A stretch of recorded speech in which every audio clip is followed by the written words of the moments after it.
Cardi B didn't just tweak the storyline. She completely blew up the narrative around her career, her business moves, and her mindset, and fans are loudly giving her props after she revealed she finally owns a master's and is operating 5 separate businesses, all while confessing she nearly quit before Stefon Diggs stepped in and pushed her to keep moving forward. This isn't about chart positions or red carpet photos today.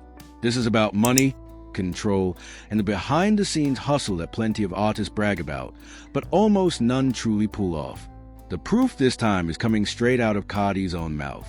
In a recent conversation making the rounds online, Cardi explained just how brutal doing business in the industry has been, especially as a woman and especially as someone who entered the game without generational money or corporate safety nets.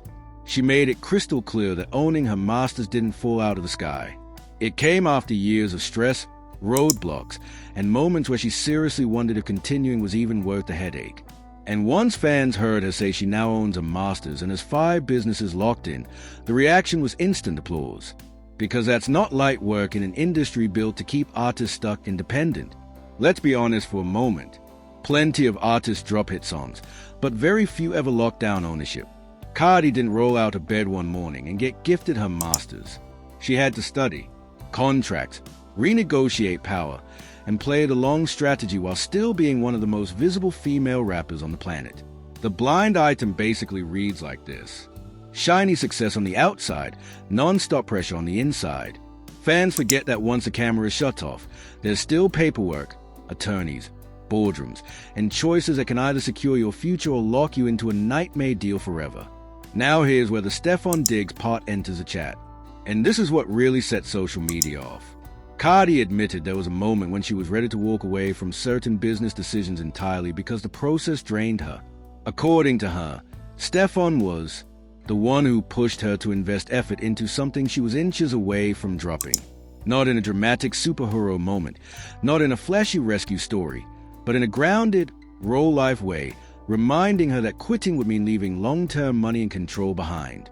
It really makes you question how many artists quit right before the breakthrough because nobody is whispering in their ear to survive the boring, stressful parts.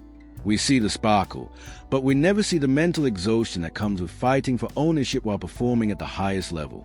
Cardi basically admitted the business side nearly crushed her spirit. And that's a side of winning nobody likes to talk about.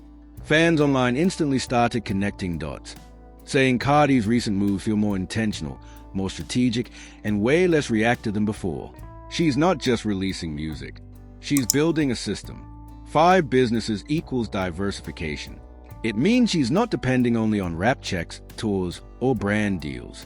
That's legacy money thinking, not viral moment chasing. Now, before anyone gets emotional, let's be very clear. This doesn't mean Cardi magically became successful because of man. She already had the hunger, the talent, and the platform.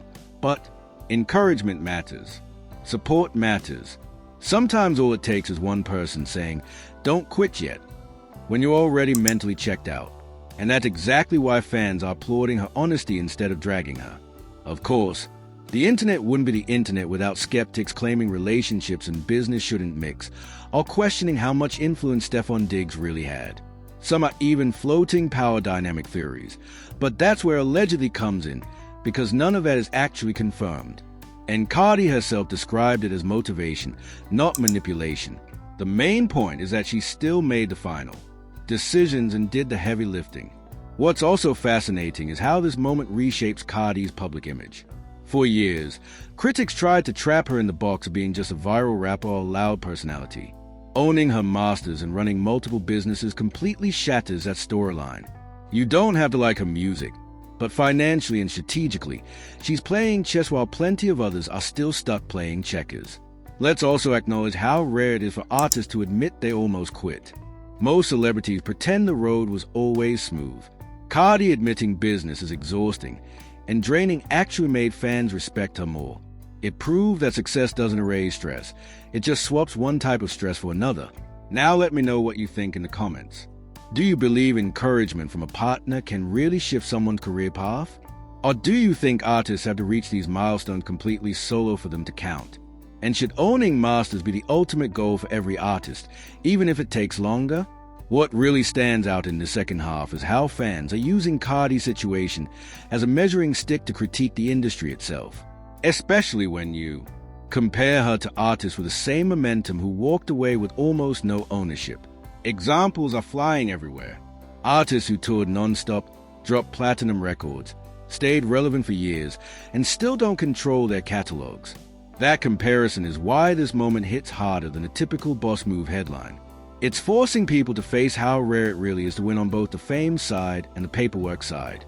Let's be real, owning your masters changes everything long-term. That's not just pride talking. That's leverage, licensing, power, and generational income.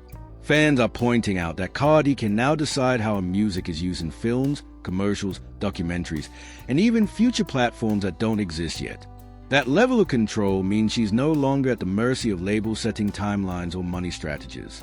If this is true, it's deeply uncomfortable for an industry that survives on artists not fully understanding what they sign early on. Another angle gaining traction is how Cardi's transparency quietly exposes how lonely the business climb can be.